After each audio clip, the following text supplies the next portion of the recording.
He said by that point, it was dead silent because everyone had accepted they were gonna die. Oh. Whoa. And back then, they didn't have TVs. They didn't have TVs, so they wanted to... They just... they already wanted to... They were like, take me. This sucks. Are you guys ready to hear the craziest story of one of the worst flights you could possibly be on? Oh, I'm gonna fly out tomorrow. Please tell me. Is it the story of 9/11? This is one of the worst flights that you could be on that actually you would survive. Oh, so it's not the worst. Was it the Hawaiian Airlines one where the lady hit the top of the... Oh, that one was crazy. That was pretty bad. This is a pretty long story, but it piles on, dude. Let's go. How do you find these, dude? I know. Because I freaking love these. Another movie. The story of Flight 009. Oh, man. With Captain Moody as the pilot. Oh, yeah. We don't want a Moody pilot. So just imagine being on this plane. Imagine being on this commercial flight. It's 1982. That's when they were still looking at different improvements for airplanes because they kept... Oh, good. Let's talk about that. Yeah. You can put out your cigarette in the cigarette ashtray. I was just gonna ask. These are the ashtray days, yeah.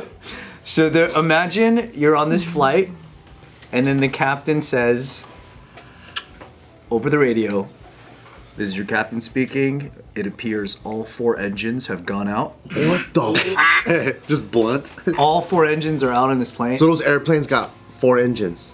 Yeah. Are they? And all 4 had just gone out. Oh. Are they on over land or over sea? Well, half and half. So over the sea is so scary. Yeah. So here's the situation. All 4 engines are out. They don't know what they're gonna do. Here's the data on what happens.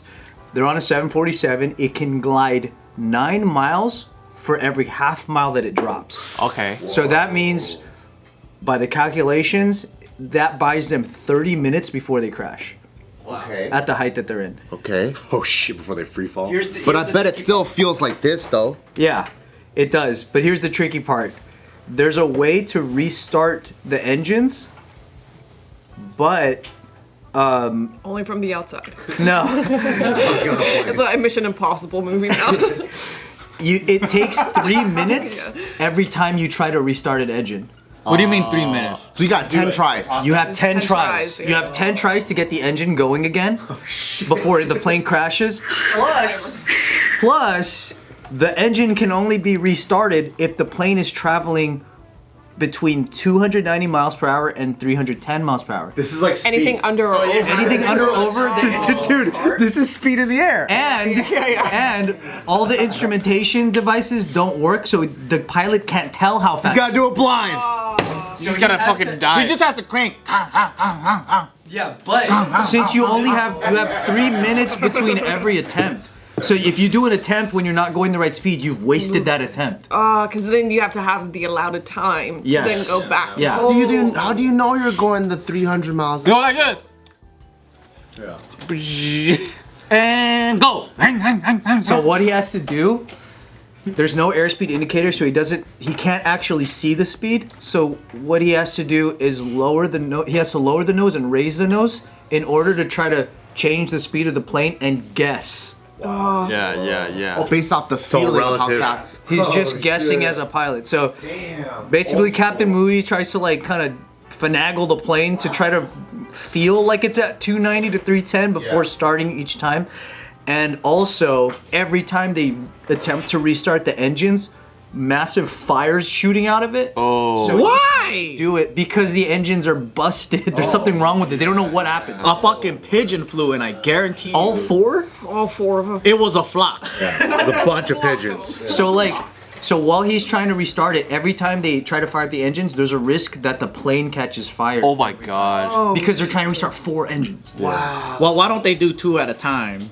Yeah, why don't they do 2 at a time? Why aren't they calm? Why aren't they calm though? They should chill out. At the same time this is happening, A lady farts on the plane. a lady farts in the plane, they all died, yeah. The pilot and the co-pilot are both desperately trying to do this, right? But the cabin's losing pressure, you normally pressurize the cabin with air from running engines. So if the engines aren't running, the oxygen mask has to come down. You have to use that, right? Yeah. Learning a lot So the about masks planes. come down. The co-pilot's mask falls apart when he puts it on. What? So they literally look at each other, and the dude is about to pass out because he can't breathe. So what Captain Moody has to do now It's go. Yeah.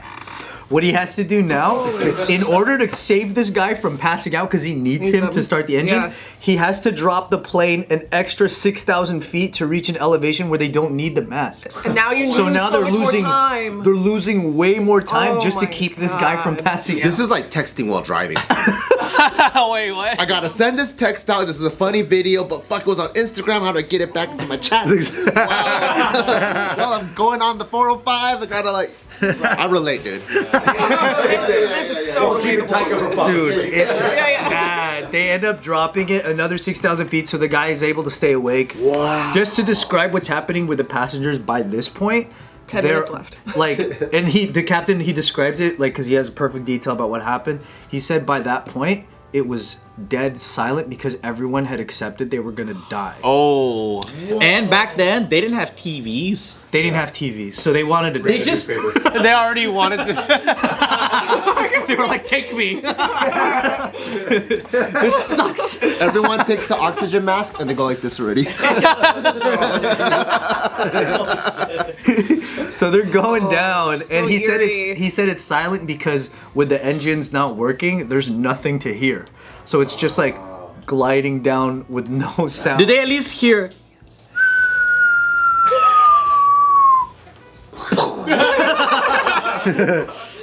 Insane. So he ends up having to make this call, right? Because if he doesn't think the engines are gonna start again, then he's thinking this is his last chance in order to make it to the ocean so that they can at least try a water landing. Yeah. If they can get at least one engine working, then there's a chance they could make it to Jakarta, to the airport, and possibly land the plane off of one engine working, maybe. If there's one engine, you know how a plane's like this, right? If it's on one side, doesn't it go like just one side pushes? Not if you adjust. They're spinning around. Yeah, that's how they're gonna approach the runway. Yeah, no, they can do it like this. No, you just gotta fly it down like this. Some Indonesian cowboy is gonna grab him. Get Vin Diesel out here. Yeah. So he decides, all right, I'm gonna go for Jakarta and just hope one engine works, right? As they're approaching Jakarta, he sees, because they can't use any other navigational equipment to see like where they are. Through the glass for some reason has completely become opaque. Of course. Like you can barely see through it. Shit. So you can't go. Nah, they can't. So They now don't, you're and they still guessing. don't know why that happened and why the engines went out. So they're Maybe it's the going- cabin pressure shit. Yeah, they're going to Jakarta, and based on that distance, they're like, all right, if one engine works, we'll get there. But then he sees that there's a mountain range there, and there's no chance they're gonna clear that anyway, one engine or not. So they're going, they're just reaching it. Why they got so many mountains? Yeah. I think it's just the way they're approaching it. Too many mountains, not enough engines. So then he's at 12,000 feet, and he knows, okay, at 12,000 feet, this is my last chance to either veer towards the ocean and just crash in the water and hope for the best.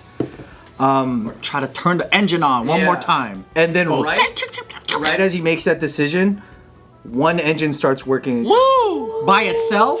by itself. But he still can't get over the mountain though. He's spinning around right now, dude. He's going 360. But they're like, one engine's not gonna cut that fucking to get over that mountain. And then 90 seconds later, all three other engines start working. Dude, it's like a fucking old Nintendo. You just gotta go. Just gotta blow it. And then it went. And then as they get closer to the Jakarta, they actually like start going. They get closer to Jakarta Airport. Jakarta Airport radios to them saying that they're having a malfunction and they can't tell him where to land. Wow. They can't. For some reason they're not able to read his You know altitude they of the read your plane. position and they tell you exactly what to do. Like, they have all the planes lined up. Plane is cursed. So they tell him you're just gonna have to look and find the lights and just land it Do it blind. You're just going to have to any money more, okay?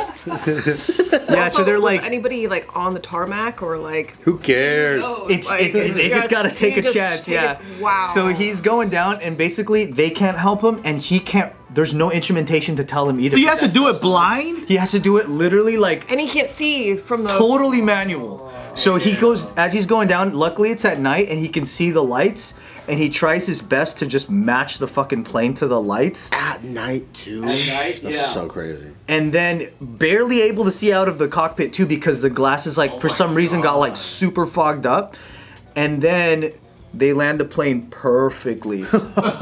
Wow. Perfectly. That's crazy. So then they ended up figuring out what the fuck happened to the plane. Like, why did this even occur? Turns out, and this is the first time this has even happened, that a volcano spewed volcanic ash right under where they were flying, and it clogged up the engines, and the ash fucked up the glass from the plane. And they were hitting debris at 500 miles an hour. So that fucked that up, and then because of that incident, So it took that long for like the ash to clear up from the engines or something? to clear up, yeah. So Oh, so they're just flying and then it was like getting out of the engines. So what happened is like it looked to them like it's a storm, and they had never seen this. But like sometimes when volcanic ash goes up, it looks like a thunderstorm. Yeah. It just looks like a cloud. Yeah, it just looks like It's called bog. So because of that, they actually started the Volcanic Ash Advisory Center, which is something that exists today. It's a meteorologic center that will tell aviation data. This Get is where away. the clouds are. Wow. They didn't have that prior to this happening.